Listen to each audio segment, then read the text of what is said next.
একটা বল ধরতে পারেন না, হা করে আছেন কেন? আপনি জাননি? কোথায় যাবো? না, আজকে যাওয়ার কথা ছিল। চলে যাওয়ার কথা ছিল? হ্যাঁ। আমি কি একবার বলেছিলাম আমি চলে যাব?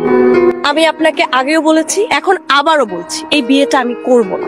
এনগেজমেন্ট হওয়ার তো প্রশ্নই ওঠে না। আপনি আপনার ফ্রেন্ডকে বলে দিবেন যে তার ফ্যামিলি নিয়ে যাতে এখানে না আসে, এখন এখান থেকে চলে যান। তার আগে আমার জানতে হবে যে আপনার এই মহৎ উদ্দেশ্যের কারণ কি। কারণ আমি একজনকে ভালোবাসি। ভালোবাসেন ভালো কথা, যাকে ভালোবাসেন তার কথা আপনার ফ্যামিলিকে গিয়ে বলুন, আমাকে বলছেন কেন? বলেছি, বলে কোনো লাভ হয়নি, এই জন্য আপনাকে বলছি। দেখুন, আমি বুঝতে পেরেছি আপনি নাছোড়বান্দা, এই জন্য সারেন্ডার করছি। আপনি প্লিজ এখান থেকে চলে যান। যাবো, তার আগে একটু আপনার প্রেমিককে দেখতে চাই। আমার সাথে দেখা হয়নি। আপনার সাথে দেখা হয়নি? আচ্ছা, দেখা না হতেই পারে, ভিডিও কলে তো কথা হয়েছে। হয়নি। ভিডিও কলে কথা হয়নি, আপনি তার ছবি দেখেন? ছবি নেই। আপনি কি সুস্থ মস্তিষ্কে কথা বলছেন? একটা মানুষকে আপনি ভালোবাসেন, তার সাথে আপনার দেখা হয়নি, কথা হয়নি, ছবিও নেই, আপনি তাকে দেখেননি।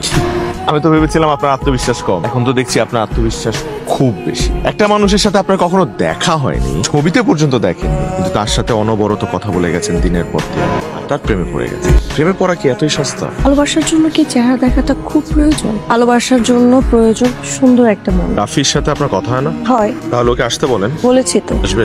আসবে। আর যদি না আসে? অবশ্যই আসবে, কারণ ও ভালো করে জানে ও যদি না আসে আমি পৃথিবী থেকে চলে যাব। সবাইকে ছেড়ে, ওকে ছেড়ে আমি হারিয়ে যাব। যে থাকে হৃদয় পামনি লয়, সে কি কবু হারায়? হৃদয় যেমন রক্তকে সারা শরীরে প্রবাহিত করে, ঠিক তেমনি তুমি আছো আমার পুরোটা জুড়ে।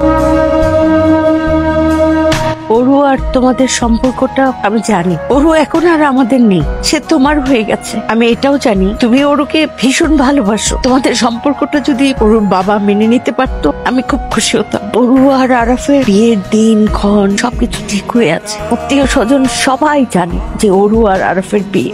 এর মধ্যে যদি ওরুর বাবা জানতে পারেন, হয় তিনি নিজে মরবেন অথবা তিনি কাউকে মারবেন। আমি তোমার কাছে মা হয়ে দুইটা জিনিস ভিক্ষা চাইবো, দুইটা জিনিস। আমি আসলে তোমার কাছে একটা সত্য গোপন করেছি। তুমি যখন আমাকে কদিন আগে হুট করে আরাফের ঠিকানা দিলে, আরাফের প্রোফাইলটা দিলে, তারপরে এখানে আসতে বললে, এটাও বললে যে আমি যদি না আসি তাহলে তোমার এনগেজমেন্টের আগেই তুমি করবে।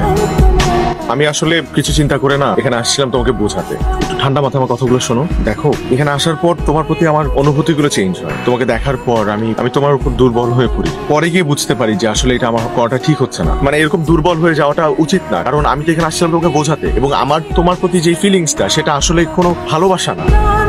বিশ্বাস করো, তুমিও যে আমাকে যেভাবে দেখো ওটা ভালোবাসা না। তুমি আমার কবিতা পড়ো, আমার কবিতাকে ভালোবাসো, দ্যাটস ইট। আমার সাথে কথা বলতে ভালো লাগে, দ্যাটস ইট। এর থেকে বেশি কিছু না। আমার কবিতা তো তোমার মতো অনেক মেয়েই পড়ে, অনেক মেয়ে আমাকে ভালোবাসে, এখন সবাইকে তো আমি বিয়ে করতে পারবো না, তাই না? ওরু, আমি যদি এই মুহূর্তে তোমাকে বিয়ে করি তাহলে বিশ্বাস করো শুধুমাত্র তুমি আর আমি ভালো থাকবো, কিন্তু তোমার পরিবারের প্রত্যেকটা মানুষ কষ্টে থাকবে।